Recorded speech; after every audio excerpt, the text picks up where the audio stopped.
Bon matin à tous et à toutes. Oh, la voix ici, c'est bon, c'est bon. Je suis très, très content de vous voir. Merci d'être là en grand nombre. Donc, ça me fait toujours plaisir de vous voir. Merci d'avoir pris le temps, même si des fois, on aimerait mieux faire peut-être autre chose. On n'aurait peut-être pas le goût. Donc, ça va le privilège de vous enseigner aujourd'hui, mais premièrement, ça m'a enseigné à moi. Fait que, avant de commencer, on va juste prier pour que Dieu m'aide à bien transmettre la parole. Bon Papa du ciel, merci pour ta parole qu'on va ouvrir aujourd'hui dans un pays où on est en paix et en sécurité, dans un pays où on peut se réunir encore sans être persécuté. Merci parce que premièrement, tu as parlé à mon cœur avant, aide-moi à bien transmettre, à utiliser les bons mots. Je te demande que tous et chacun, on puisse, par ton Saint-Esprit, être ouvert et accepter ce que tu nous dis et être transformé. On est ici pour ça, pour être transformé parce que Jésus, tu es suffisant dans notre vie. On a juste besoin de toi pour progresser, avancer et un jour te voir dans ta gloire. Je te prie au nom de Jésus. Amen. Donc, pour ceux qui s'en souviennent peut-être la dernière fois, je vais faire peut-être un petit résumé de ce qu'on avait vu. J'avais dit que la foi et l'obéissance, c'était ensemble. Donc, c'est pas la foi plus l'obéissance ou la foi ou l'obéissance, les deux étaient ensemble. Et j'avais expliqué que la foi, dans le fond, c'est une foi qui sauve. Ça nous sauvait de deux choses, entre autres, du péché. Le péché, c'est quand on manque la marque, c'est les standards de Dieu, c'est ça un péché dans notre vie, on a tous. Et ça nous sauve de la mort éternelle. Mais cette foi-là, il faut avoir la foi en qui ou en quoi? Mais c'est la foi en qui? C'est la foi en Jésus. Et pour avoir cette foi-là en Jésus, il y a comme 3 éléments que je vous avais montrés. Il faut avoir la connaissance de Jésus. Il faut approuver qu'est-ce que Jésus dit. Il y a des gens qui sont comme ça. On avait vu Nicodème, il était comme ça. Il approuvait qu'est-ce que Jésus disait, il connaissait, mais il n'avait pas mis sa confiance. On sait que plus tard, il l'a mis, mais ça prend aussi la confiance en Jésus. L'obéissance, on avait vu 3 exemples de foi, une foi ordinaire, une foi moins bonne, puis une foi extraordinaire. Puis on avait remarqué dans ces 3 exemples-là que les gens avaient demandé, qu'ils avaient cherché et qu'ils avaient frappé. Et puis quand on était rendu au bout, mais il fallait juste croire seulement, comme dans l'histoire avec quand il t'a amené son enfant, puis aide-moi à croire, puis Jésus avait dit crois seulement. Donc la foi et l'obéissance, comment on sait qu'on tout fonctionne, puis on a tout bien intégré ça, c'est qu'on produit du fruit. C'est la preuve que notre foi est vraie et que notre obéissance et qu'on produit du fruit.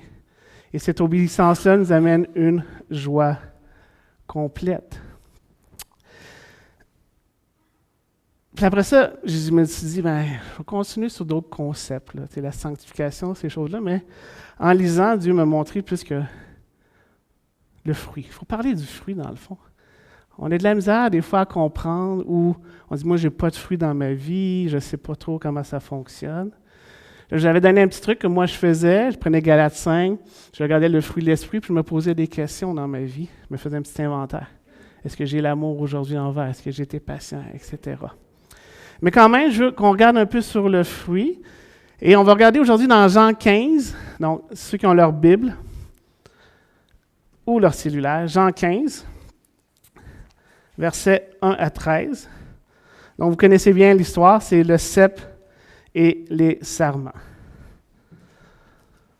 Donc, j'en ai savoir quelques-uns, je n'ai pas de PowerPoint. Ah.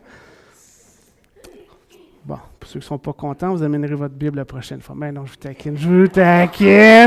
taquine. Donc, Jean 15. C'est moi qui suis le vrai cep et mon Père est le vigneron. Verset 2. Tout sarment qui est en moi et qui ne porte pas de fruit, il l'enlève. Et tout sarment qui porte du fruit, il le taille afin qu'il porte encore plus de fruits. Déjà, vous êtes purs à cause de la parole que je vous ai annoncée. Demeurez en moi et je demeurerai en vous. Regardez ça, il va le dire souvent dans l'histoire « demeurer ». Absolument, quand dans la Bible, on dit une fois ou 2, 3 fois, c'est important. me suis donné un petit coup, ici, il dit presque une douzaine de fois de demeurer 2 fois négativement. Fait qu'on continue. Demeurez en moi et je demeurerai en vous. Le sarment ne peut pas porter de fruits par lui-même sans rester attaché au cep. Il en va de même pour vous si vous ne demeurez pas en moi. Je suis le cep, vous êtes les sarments. Celui qui demeure en moi et en qui je demeure porte beaucoup de fruits, car sans moi, vous ne pouvez rien faire. Si quelqu'un ne demeure pas en moi, il est jeté dehors comme le sarment et il sèche. Puis on ramasse les sarments, on les jette au feu et ils brûlent. Quand même sérieux, là.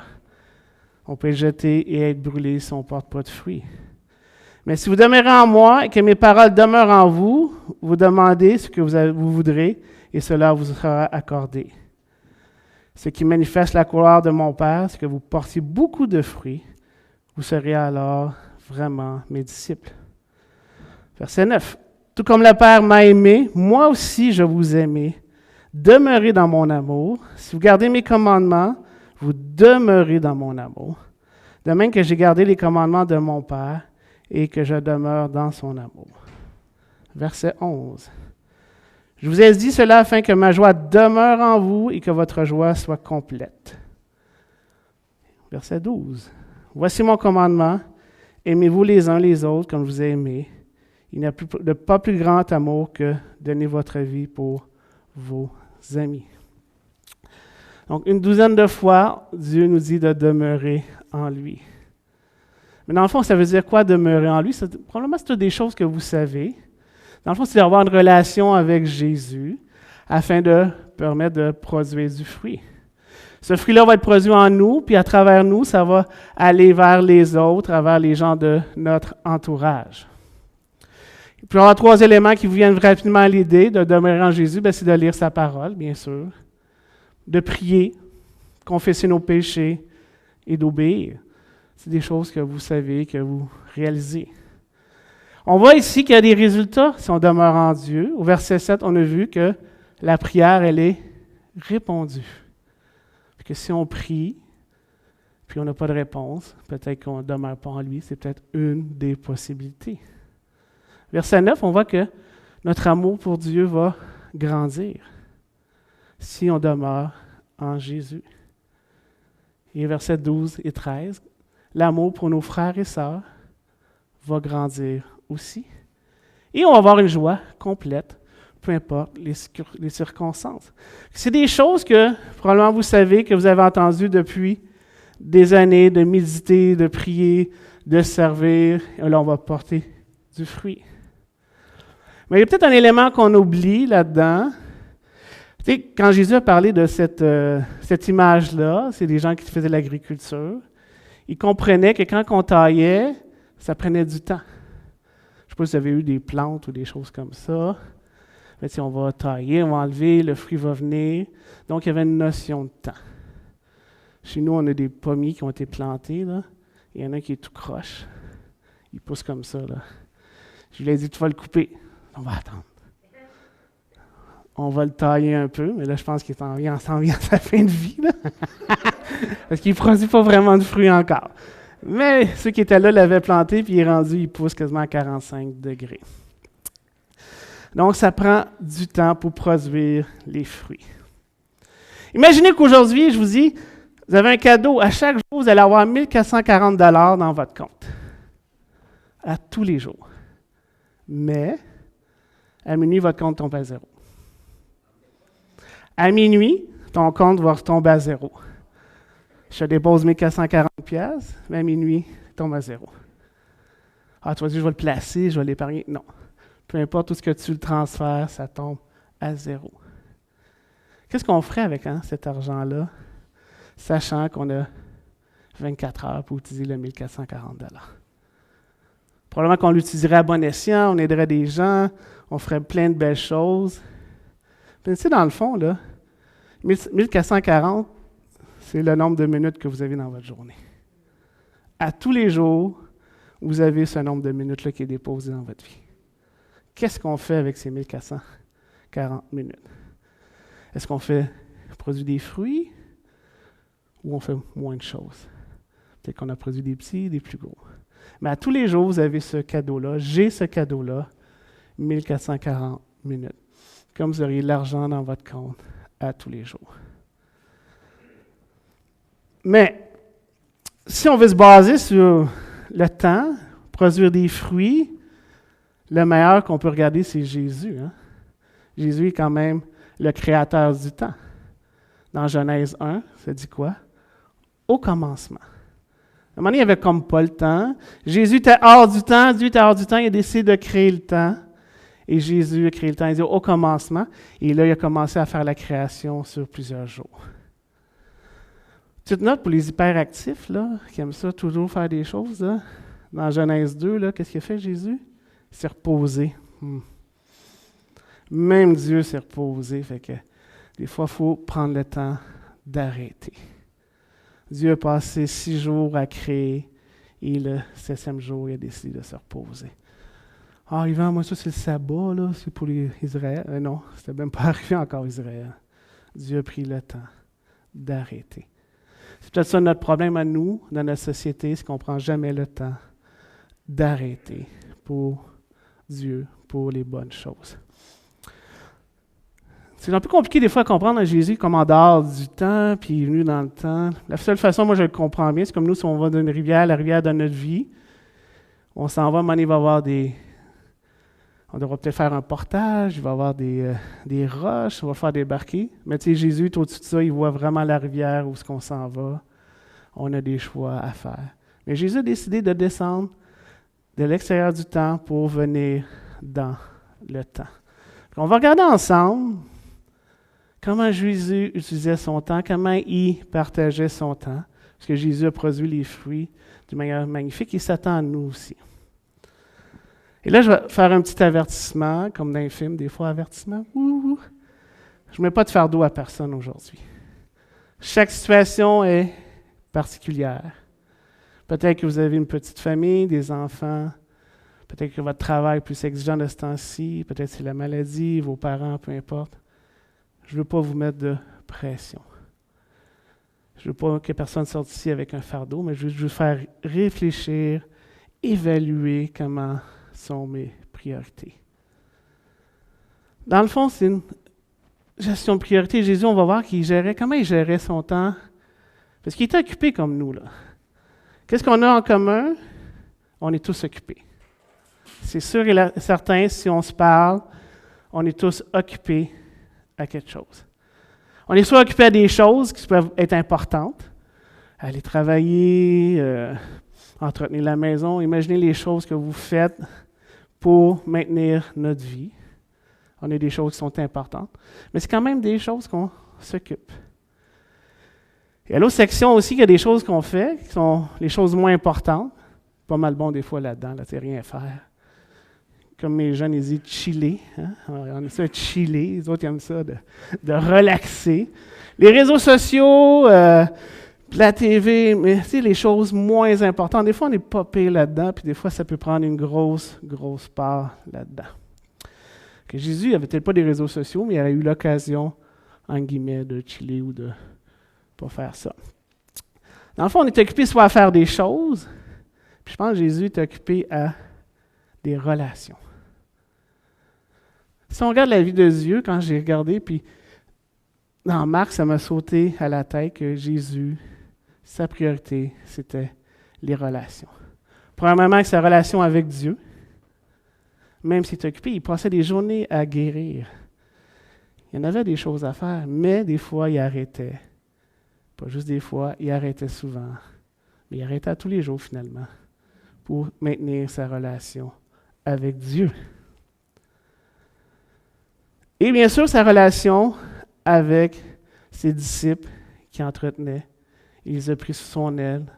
Sa relation avec sa mère aussi. Mais des fois, on est bon pour gérer nos choses dans notre vie. On est bon pour avoir nos relations entre père, mère, frère et sœur. Ça, c'est notre entourage, c'est plus facile. Des fois, notre relation avec Dieu est plus difficile. Puis on a vu que la pandémie, la relation avec nos frères et sœurs dans l'Église, ça a peut-être pris le bord, puis c'est difficile à revenir. Mais c'est important parce qu'il est écrit dans dans l'histoire qu'on a lue tantôt dans la Bible, qu'il nous donnait un commandement, aimez-vous les uns les autres. Ça fait partie des fruits, c'est important. C'est dans le même contexte, c'est dans le même flot de l'histoire. Fait que on a manqué cette chose-là. Fait que Jésus avait des choses importantes, peut-être des choses moins importantes, mais il maintenait des relations avec Dieu premièrement et ensuite avec son entourage. Mais comment nous, on fait ça? Moi, une petite illustration, des fois, que j'aime beaucoup. Des fois, les illustrations, c'est peut-être pas à 100%, mais ça me donnait... Moi, je l'ai lu une fois, il y a quelques années, puis ça m'a resté dans ma tête comment, des fois, on vient pris dans le flot de la vie et on vient disparaître, disperser. Très facile pour moi là, de me dissiper. Pour ça que Dieu m'a donné Julie, pour qu'elle me ramène à l'ordre. Donc, la petite histoire que j'avais lue, c'est Satan, à un moment donné, a fait une convention mondiale de tous les démons. Il dit, tous ces démons, il dit, on ne peut pas garder les chrétiens d'aller à l'église, ils vont y aller. On ne peut pas les empêcher de lire leur Bible et connaître la vérité. On ne peut même pas les empêcher de connaître la vérité biblique. Mais on peut faire d'autres choses.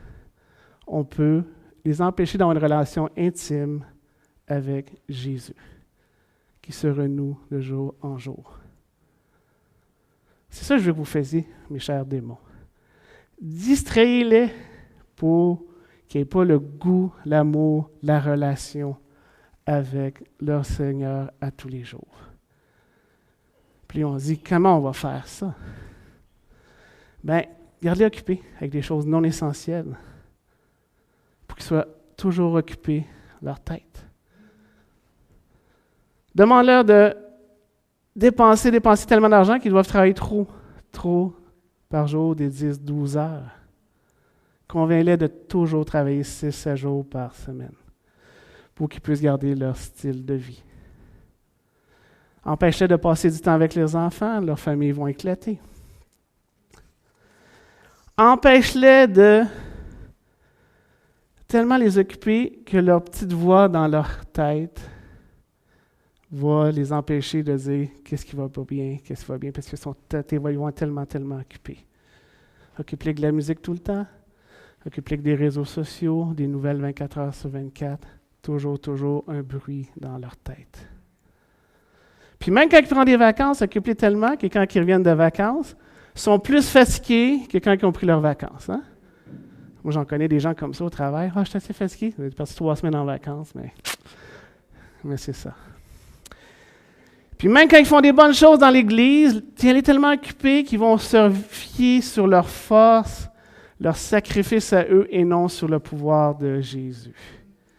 Et tous les démons étaient contents. En fait, c'est une histoire, c'est pas vrai, mais ça nous fait réfléchir. Est-ce qu'on est occupé à ces choses-là? Dans mon temps que je ne fais pas grand-chose, des fois j'écoute une série avec Julie, ça s'appelle Alone. C'est dans le fond le principe, c'est qu'ils prennent des gens, experts à aller survivre dans le bois, ils les mettent dans le bois, puis le plus longtemps qu'ils restent là, ils gagnent. Ils sont tout seuls, ils n'ont rien, pas de bouffe à peu près, ils ont juste des items. Et on réalise que c'est souvent pas les gens les meilleurs, ceux qui ont le plus d'habileté, c'est quand ils sont tout seuls puis qu'ils pensent. Ils sont tout seuls, et c'est là qu'ils vont craquer. C'est leur mental. Ils pensent aux vraies choses, leur famille, leur spiritualité, même si c'est défendu. Fait que c'est ce temps-là qui fait craquer la plupart des gens dans cette série-là. Mais on dirait que notre société nous embourbe de plein de choses, d'être toujours occupés et de ne pas arriver aux vraies choses, les relations. Donc, Jésus, de quoi il s'occupait? Il s'occupait de choses. Jésus a probablement eu un travail, on le sait, jusqu'à 30 ans, il a probablement été charpentier comme son père. Mais il s'occupait des relations. Sa relation avec Dieu, c'était sa première priorité. Si on regarde dans Marc 1, on va regarder quelques exemples de Jésus, comment il s'occupait de sa relation avec Dieu.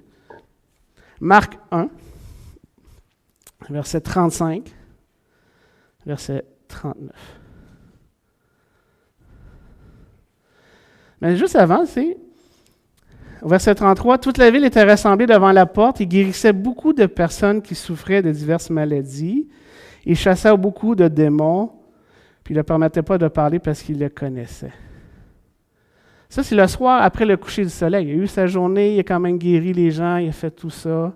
Même le matin, il était voir la belle-mère de Simon, puis il l'a guéri.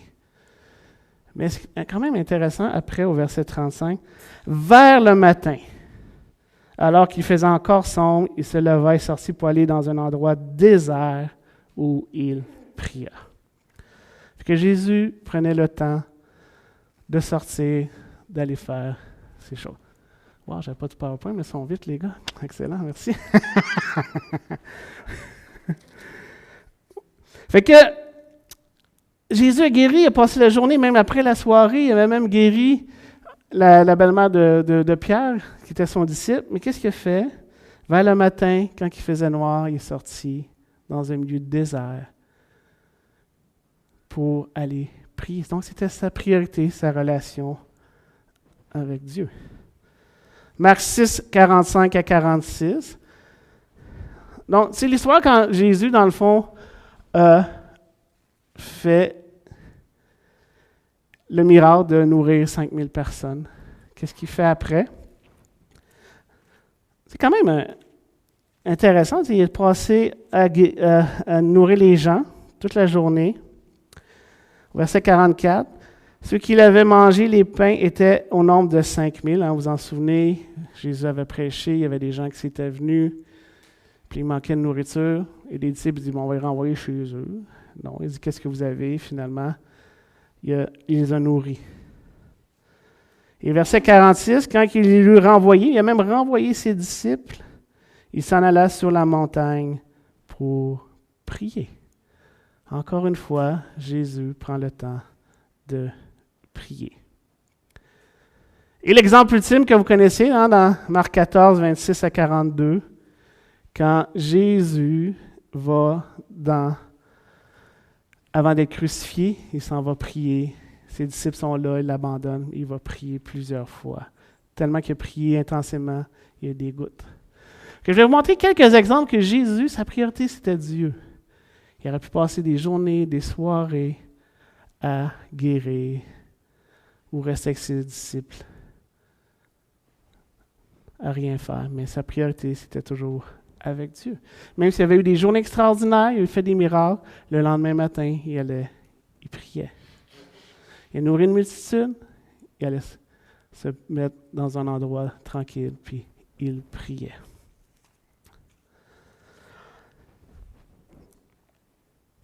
Peut-être que certains d'entre vous connaissent peut-être John Wesley puis Charles Wesley.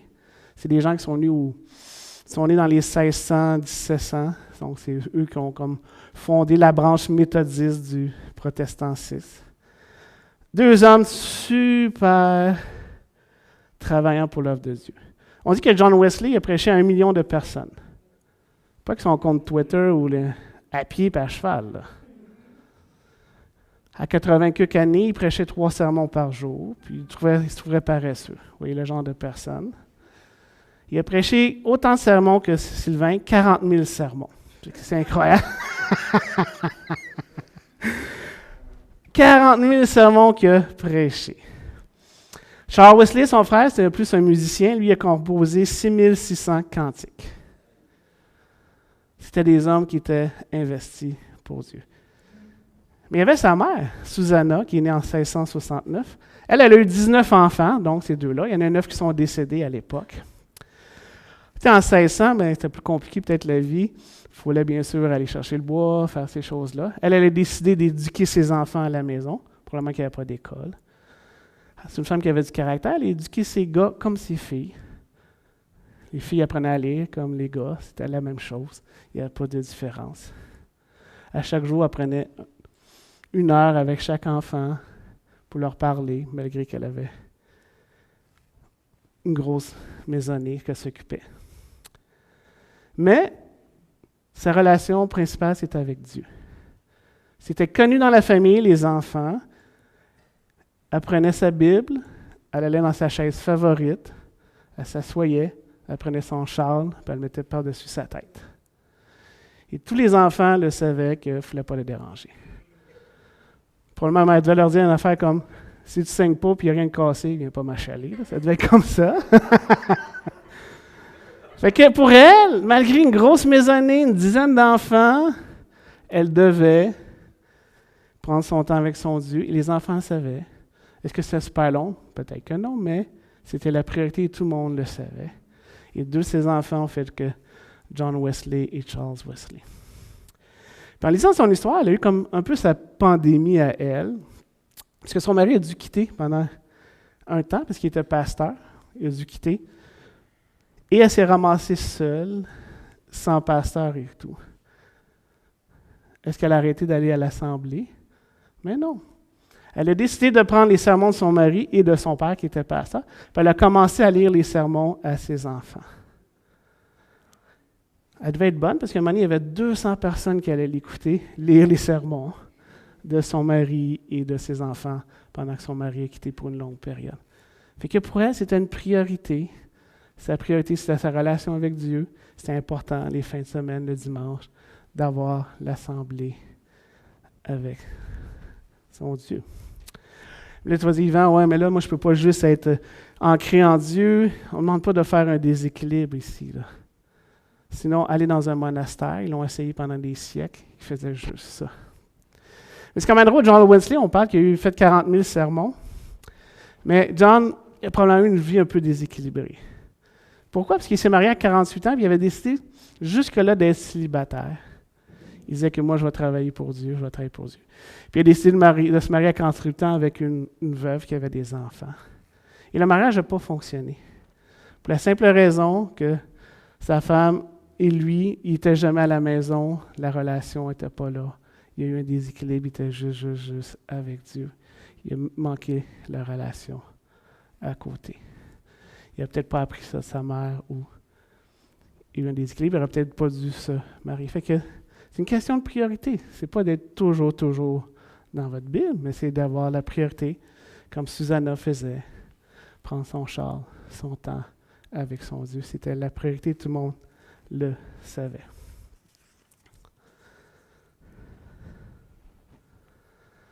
Dans le fond, c'est quoi ta priorité? C'est ta priorité avec ton Dieu? Est-ce que tu prends un peu de temps avec lui? Ah, moi, je ne suis pas bon pour lire la Bible. Correct. Mais est-ce que tu prends une petite portion pour la lire? Ouais, mais je ne comprends pas tout le temps. Mais lis la Bible, pose-toi des questions. Et Dieu va t'aider à comprendre. Puis si tu ne comprends pas, parle à tes frères et sœurs. Il y en a certains dans la salle qui vont être capables de t'expliquer. Première priorité, Dieu. Jésus, c'était avec son Dieu. C'était toujours en premier. Mais sa deuxième priorité, c'est la relation avec les autres. Dans Luc 19, versets 1 à 10, vous connaissez l'histoire de Zachée, Luc 19, 1 à 10. Zachée, c'est un monsieur qui n'était pas très grand, semblerait-il. C'était le chef des collecteurs d'impôts. Il n'était vraiment pas aimé, ce gars-là. Il ne l'aimait pas. Et Zachée voulait revoir Jésus. Son cœur commençait à être transformé. Il y avait une foule, mais personne n'était capable de le voir parce que Zachée était en arrière. Jésus ne pouvait pas le voir. Il a décidé de monter dans un arbre. Et Jésus, la relation est importante. Il a arrêté, il a parlé avec Zachée. Puis il dit, « À soir, je m'en vais manger chez vous. » Tout le monde n'était pas content. Tout le monde a murmuré, « Hey, ça, c'est un pécheur. » Mais pour lui, sa relation, Jésus, la relation avec les autres, la relation avec les pécheurs était plus importante que qu'est-ce qu'il devait faire cette journée-là. Il a pris le temps d'arrêter. Il a vu cet homme-là, qui était connu probablement. C'était le chef des collecteurs d'impôts. Il dit, « Je m'en vais chez vous. » Même si les gens n'étaient pas d'accord. Que Jésus, sa priorité, c'est les relations. Vous connaissez l'histoire de Marthe et Marie, dans Luc 10, 38 à 42. Deux sœurs, que leur frère a été ressuscité. Jésus va chez eux, et une, qu'est-ce qu'elle fait? Elle s'occupe des affaires, elle fait la popote. Et l'autre sœur, qu'est-ce qu'elle fait? Elle écoute Jésus. Et Jésus dit, Marie, elle a eu la meilleure part parce qu'elle a pris le temps de m'écouter. La relation était plus importante que de faire à manger. C'est sûr qu'il aurait mangé cette journée-là. Jésus avait besoin de manger, mais au moment présent, la relation entre Jésus et les deux sœurs, c'était plus important. Donc pour Jésus, les relations, c'était important. C'est tellement important que quand l'événement le plus important qu'on connaît pour le christianisme, c'est à la crucifixion. Jésus est en haut sur la croix. Qu'est-ce qu'il dit à Jean? Pour sa mère, il dit, tu vas t'occuper de ma mère. Dans Jean 19. On l'a fouetté, on l'a battu, mais pour lui, sa relation avec sa mère est importante, puis il dit à son disciple de s'occuper de sa mère. Il était sur la croix. OK, Marie, là, son mari était décédé, elle n'avait aucun filet social, il savait que sa mère aurait été en trouble à cette époque-là. Puis Jésus, sachant tout, il l'a donné à Jean, qui savait qu'il vivrait le plus longtemps. Il était sûr et certain. Fait que même sur la croix, même à la fin de sa vie, il agonise, il s'occupe de sa relation avec sa mère. Fait que vous voyez, Jésus, sa première priorité, c'est toujours sa relation avec Dieu. Je vous ai donné quelques exemples. Ses autres, son deuxième priorité, c'était sa relation avec les autres. Encore une fois, je ne mets pas de pression. On aspire à devenir comme Jésus, mais réfléchissez, c'est où sont. Est-ce que je gère beaucoup des choses? Honnêtement, dans ma vie, là, je l'ai fait, ça. J'ai géré bien des choses, j'étais très bon. Un agenda, là, ah ouais. Je suis capable de mettre des affaires dans mon agenda. Mais les relations, j'étais moins bon là-dedans. Mais Dieu me parle, je dois aller vers les relations. Premièrement avec lui, avec nos frères et sœurs et les autres. Parce que dans le fond, Jésus il traitait un peu ses relations comme s'il y a eu un paquet de billes dans sa main. Si tu as une bille en caoutchouc, qui est des choses moins importantes, un travail ou des choses, puis tu l'échappes, ça va rebondir, à un moment donné, tu auras une autre job. Mais si tu négliges les relations avec Dieu, avec les autres, puis tu as une bille en verre, c'est ça des relations avec les autres, puis tu l'échappes, elle va craquer. Puis des fois, le refaire, c'est difficile. Ça peut prendre plus de temps. Que Jésus traitait ses relations précieusement. Les choses pas importantes, on peut les laisser aller. C'est pas important. J'arrête, je vais chez toi, Zachée. Vous vous souvenez aussi de l'autre histoire, là, quand la femme qui saignait? Il était déjà en route pour aller guérir quelqu'un, là. Mais la femme l'a touché, il a arrêté. Tellement que ça a été long, l'histoire. La petite fille a eu le temps de mourir. Mais c'est pas grave, il devait arrêter, là. Et qui traitait comme s'il y avait des billes dans ses mains. Il ne faut pas échapper ces billes-là. Il ne faut pas nous les essayer de les échapper. Mais comment on vit notre communauté? Comment on vit maintenant? Peut-être un des éléments les plus difficiles. Hein? On vit, oui, les choses, on est peut-être bon. On est bon aussi pour les choses moins importantes. Relation avec Dieu, on essaye. Relation avec notre famille, des fois, on est bon, mais la relation avec la communauté, c'est difficile, en plus avec la pandémie. Puisque dans Jean 15, au verset 12, si vous regardez, après toute cette histoire-là, parce qu'il dit, si on n'a pas de fruits, il va nous jeter dehors. Voici mon commandement, aimez-vous les uns les autres comme je vous ai aimés. Comment on peut faire ça si on reste chez soi? Dans le fond, je m'adresse à ceux qui me regardent ici aujourd'hui. Je n'aime pas ça envoyer des messages, mais c'est écrit. On ne tue pas le messager, hein? Dans les films de guerre, le drapeau blanc, là, fait que voilà. Aimez-vous les uns les autres. Comment tu peux faire si tu restes chez vous? Je peux comprendre, peut-être tu étais déçu par l'Église. Premier, tu es déçu par l'Église, par les gens de l'Église, j'ai été déçu. Mais comment tu peux faire si tu décides de rester consciemment chez vous? De ne pas venir en communauté. Parce que ça fait partie du fruit que Dieu nous demande, de nous aimer les uns les autres. Comment on peut s'aimer si on ne se connaît pas? Comment je peux aimer Daniel si je ne le connais pas? Comment? Ah, moi, je suis gêné, j'aime pas ça, les relations. Plein de façons de le faire. Plein de façons. Un repas, on s'appelle, un petit coup de fil. T'espères de pogner le répondeur. Ouais!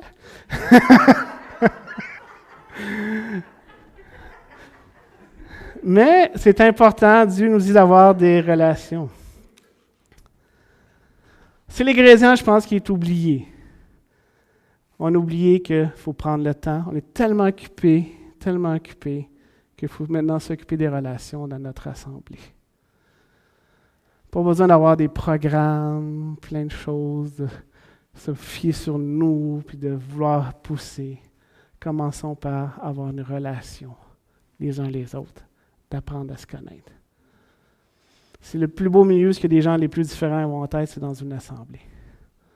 Des gens qui ont été longtemps à l'école, des gens qui ont été moins longtemps à l'école, des gens intellectuels, des gens manuels, des gens qui s'expriment super bien, des gens qui s'expriment moins bien.